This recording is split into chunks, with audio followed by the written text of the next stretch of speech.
Thank you, Mr. President.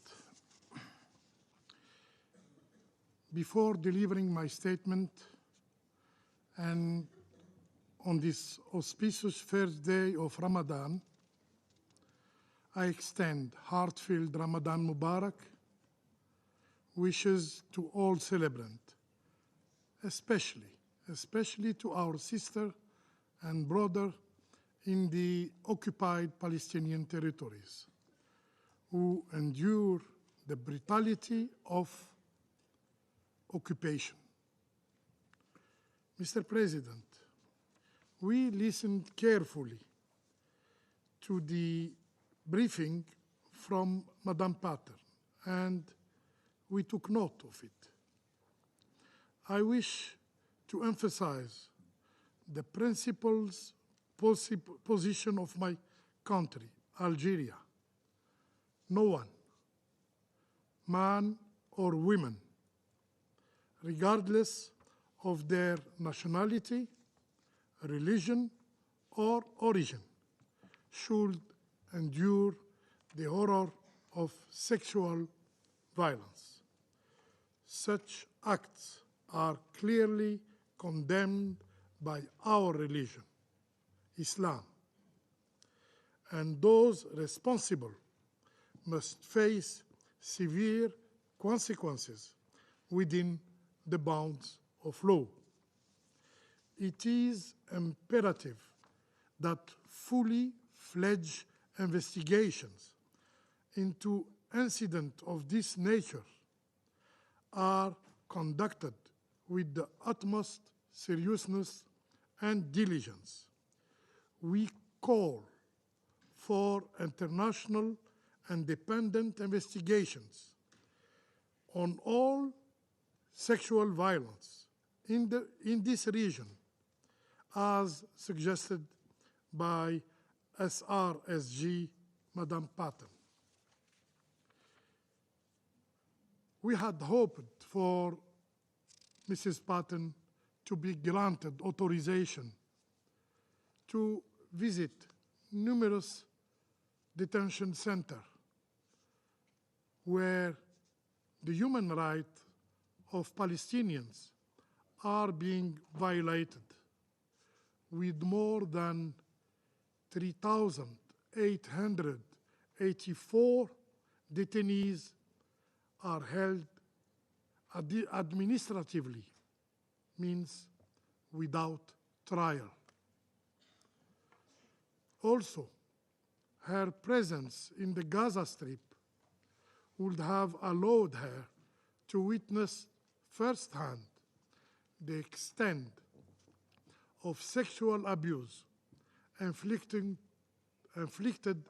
upon Palestinians by the occupying forces, and convey them to the international community.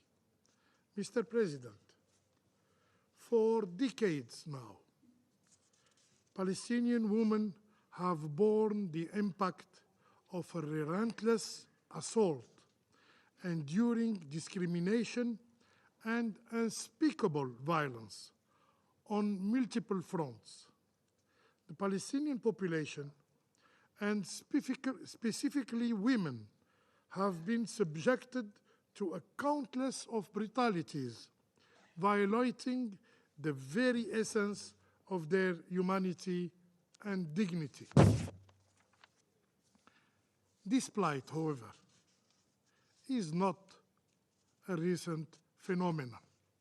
It has persisted throughout the enduring occupation and exacerbated by a deliberate policy of collective punishment.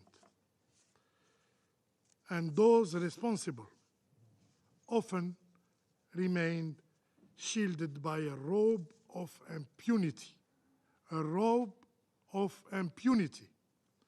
Since 2001, despite the filing of 1,400 complaints by Palestinians regarding acts of torture, only 3 criminal investigations have been initiated. Surprisingly, none of these investigations have led to any indictment. None of these investigations have led to any indictment. In a terrifying incident in 2022, Israeli authorities labeled the NGO Defense for Children International Palestine as a terrorist entity. Why? Because they revealed the rape of a 15-year-old Palestinian child by Israeli military forces. This grim reality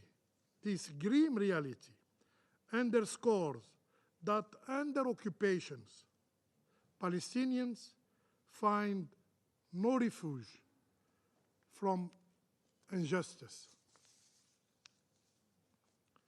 The systematic violation of the human rights of Palestinian women is a grave injustice, violating their right to life, to health, to education, and to sustenance. And yet, accountability is a banned concept when the victims are Palestinians. Mr. President, although it is painful for me to mention them as mere numbers, they are not numbers. They are about human beings who have their dreams, who have their dignity stolen from them. Consider this staggering statistic. 30,000 Palestinians killed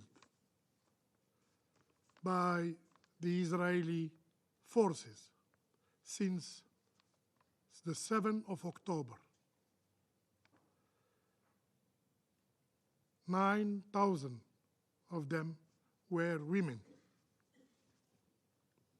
Among 70,000 wounded, 75% of them are women. Of the 7,000 missing persons, 70% are women and children. From the nearly 2 million forcibly displaced persons, 50% are females. Palestinian human rights organizations report intensified arrest operations by the Israeli occupation force, particularly affecting women. More than 8,000 Palestinians were arrested since October 7th. This is an alarming situation where visits to prisons are denied and arrests go unreported to the ICRC. This alarming situation has raised the concern of UN experts. UN experts who expressed serious concern about the arbitrary detention of hundreds of Palestinians, women and girls, many of them subjected to inhumane and degrading treatment. Instances have been reported where Palestinian women in Gaza were kept in a cage, in the rain, and cold without food. UN experts express also deep distress over reports detailing physical and psychological abuses against Palestinian women and girls in detention, indicating that they have suffered many forms of sexual assault. Rape have been inflicted upon at least 2 female Palestinian detainees, with others threatened and intimidated with sexual violence. Mr. President,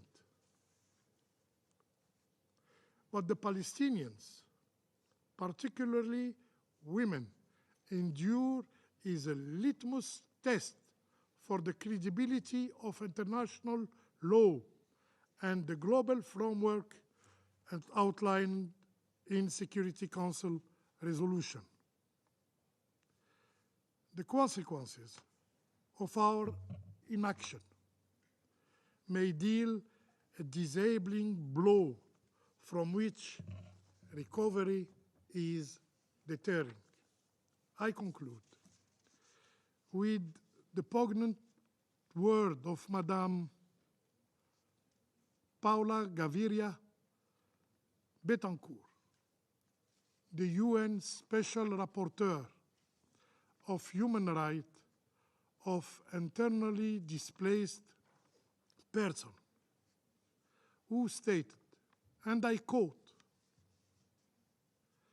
"The international community must relinquish the illusion that Israel will respect the principle of international humanitarian and human rights laws in its military operation. It is imperative to halt this atrocity immediately. This requires an urgent imposition by the Security Council of a ceasefire in Gaza." I thank you.